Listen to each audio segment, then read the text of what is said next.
Welcome to Lions Pride MMA in Croydon. The gym's sponsored by Throwdown. It's the only Throwdown gym in the whole of UK and I think in Europe. We've got a 26-foot cage and mats sponsored by Dolomar. We've got up-and-coming fighters and we've got a special guest coming in later on. Let's go.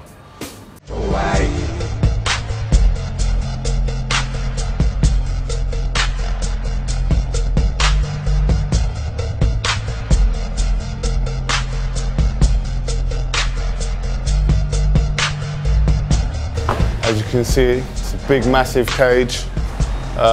We try to make things more as realistic as it can get for when you're fighting and everything. So when you go into the fight, you're not thinking, oh shit, this cage is massive and all that. So when you're sparring, you get a good feel for like when you're actually fighting. A lot of gyms, like they do like small cages and stuff like that, and you injure yourselves on the mesh and stuff like that. It's the professionals, it's the Strike Force and UFC spec cage. It's the same cage as what they use in UFC and in Strike Force. So this is as real as it can get.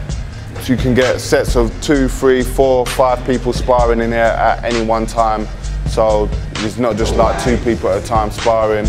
And yeah, that's it. It's 26-foot cage, and this has got to be the best cage in the gym in the UK. Right, we've just got a few fighters here. We watch like each other's fights on the screen and like see what we did wrong and stuff like that. We also watch opponents' fights and that, like to study our opponents and stuff like that, see what they do and everything, and we can drill them after as well on the matted area, which we're going to here. This is the matted area. The mats are sponsored by Dolomar Sports Surfaces. These are the best mats you can get, so we want the best facilities what there are available. So we went for Dolomar mats. They're pro wrestling and judo mats as well, so everyone loves training on them. We've got the climbing rope here for the drills and stuff like that. We've got a special bag rack, what we had specially made. This is the only one in the world what we actually had it made. We've got sliding ones, but not ones what slide around the corner. And that's we had these specially made from Throwdown, and that the bags slide out of the way. So when we've got a class on or whatever, we put all the bags into the positions. Everyone can work on the bags. And say we've got wrestling next and everything, we can slide all the bags out of the way. Like that. We've got 10 heavy Muay Thai bags, so you can get the best workout you can get.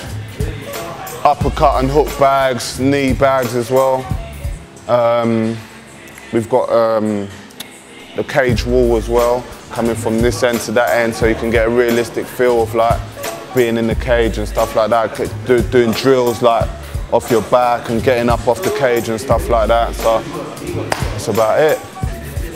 Yeah, we've got great up-and-coming fighters as well who train there all the time and everything. We've had like, I think the last show we had like we was meant to have 5 fighters on there, but their opponents pulled out. We had 2 fighters fight.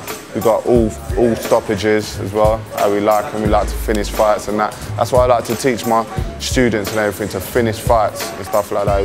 Everyone needs to have a lion heart in Lions Pride.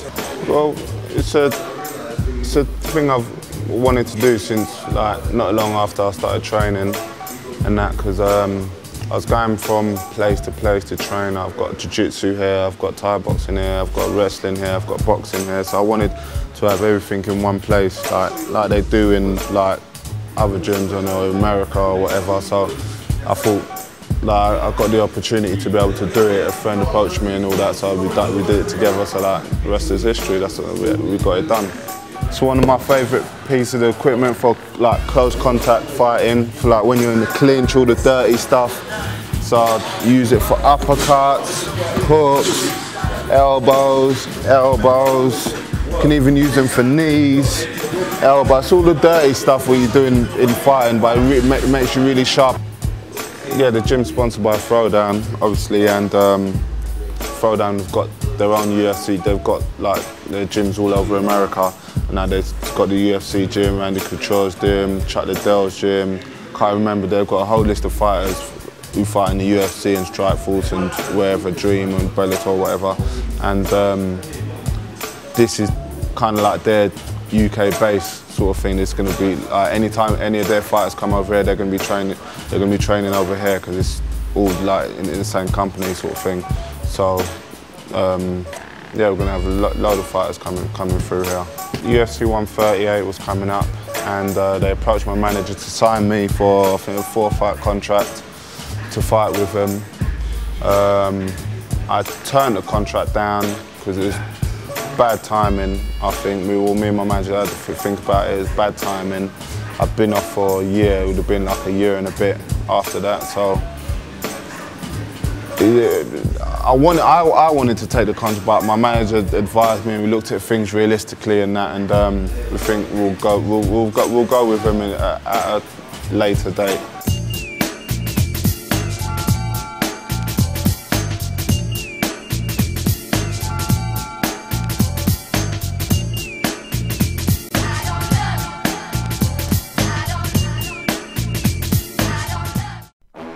We've done a number of super seminars over the past few years, likes of Hoist Gracie, Chuck Liddell, Wanderlei Silva, Remy Bonjanski, Ernesto Hoost, Dan Henderson, and we got a last-minute call from Alistair only a week ago that he's coming over here to see his father, and can we sort out some dates? So we've turned around four or five dates in a week.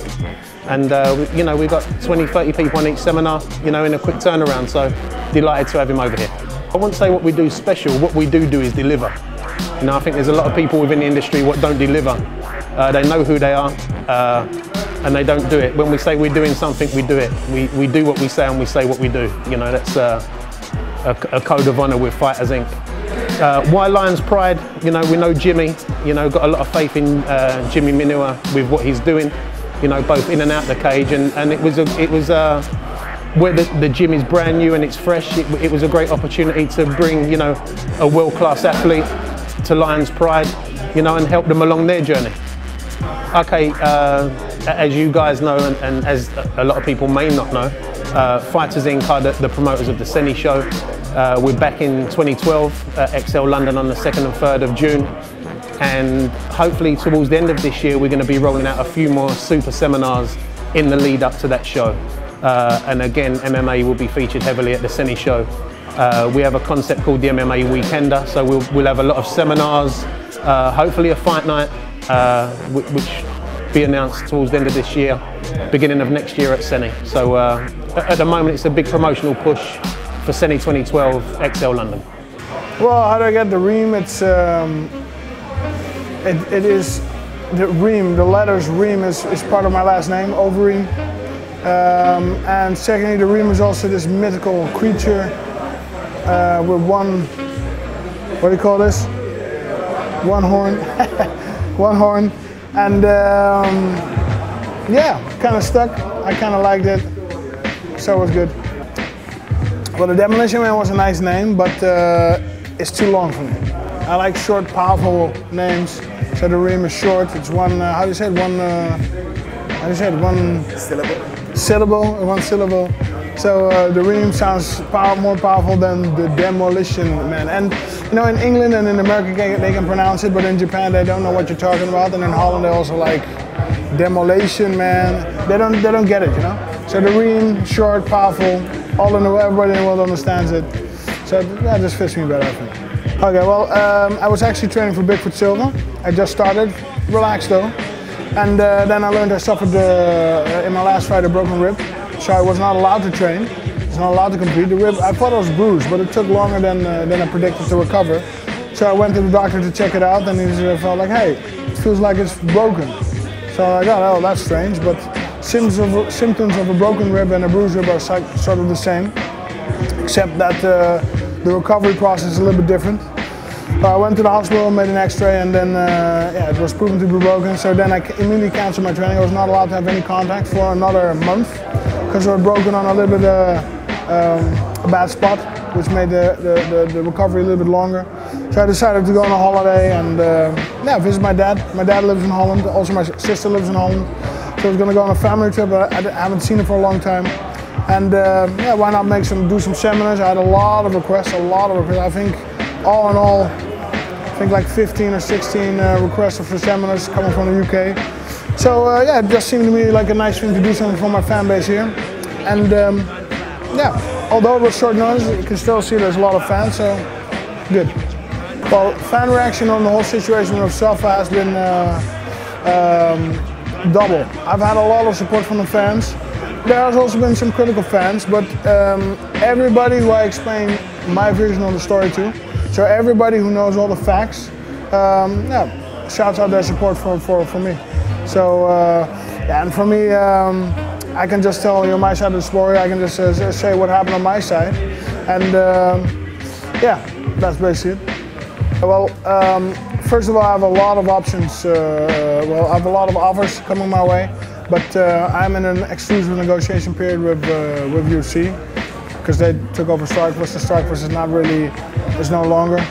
So the UFC, and basically my contract states I cannot talk about these negotiations, only except with them, so they can match it. And then, yeah. So, but yeah, I've had a lot of offers. Of course, from Dream, from K1, they had some financial problems, but they're coming back. And some other organizations, but plenty. Well, I think it's a very bad move what happened to K1, that end of the news of not paying fighters. But everybody always, every organization, everybody always has a bad period, a bad time. And I've always been in support of Japan, so I always fought there. I've been fighting there for 10 years now. As they have supported me in bad times, I also had a couple of fights I've lost there in a row, losing streak, and they always supported me. I will always stick to Japan and support them.